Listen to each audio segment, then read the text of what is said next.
have all been stuck in a situation where someone enforces a minor, insignificant regulation with such rigid intensity that it completely ruins the experience for everyone involved. The British journalist A.G. Gardiner observed there are two types of regulations. The first are hard and fast rules. These are laws of the road, regulations designed specifically to protect our physical safety and prevent harm. You do not negotiate with a stop sign. On the side, we have rules of guidance. These are administrative guidelines. They exist solely to maintain public comfort and basic order, carrying infinitely lower stakes than safety laws. Chaos breaks out when people enforce those lower stakes rules of guidance with the unforgiving severity of hard and fast rules. To see how this happens, look at the text of Gardiner's classic essay, All About a Dog. He sets a miserable stage, a bus ride in London on a bitterly cold night where the east wind cuts like a knife. At a stop, two women and a man board the bus, taking the vacant seats. The younger woman happens to be carrying a small Pekinese dog. The bus conductor spots the animal. He is freezing, shivering by the door, and clearly nursing a general grievance against the passengers who get to sit in the relative warmth. He has found his target. You have a miserable authority figure, the brutal weather outside, and a minor infraction.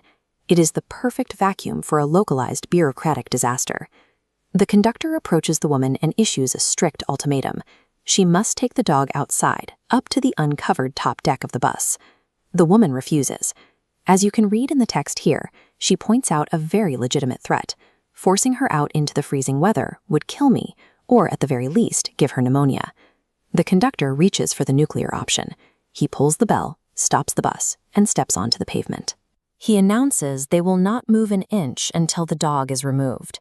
The other passengers immediately revolt. They demand their fares back, unified entirely behind the woman and completely turning against the conductor. A police officer strolls up to investigate the commotion, soon joined by two others, but they do nothing. The conductor is technically operating within the literal bounds of the bus company's rules. The police remain entirely neutral. A rule originally drafted to guarantee the comfort of the passengers has now actively frozen their progress in the dead of winter, making everyone furious and highly uncomfortable. To end the stalemate, the woman finally concedes. She sacrifices her warmth and climbs the stairs to the freezing upper deck so the bus can move. The bus rolls forward, but only briefly. The engine suddenly develops trouble, halting their progress all over again. Fixing the engine takes time. While they wait, the freezing woman sneaks back downstairs. The conductor finishes helping the driver, spots the dog again, and restarts the exact same standoff. Literal adherence to the rules solved nothing. It created a self-sustaining loop of dysfunction, frustrating the passengers until the bus eventually emptied out entirely.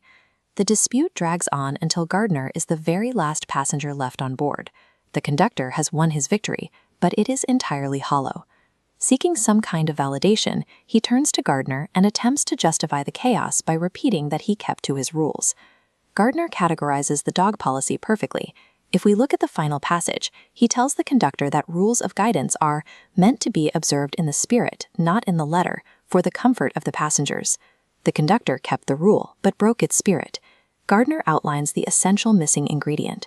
For administrative guidelines to actually work in reality, they must be applied with common sense, goodwill, and good temper. Rules are not machines that operate blindly. True enforcement requires the wisdom to know when bending the strict letter of the law is the only way to preserve its actual intent.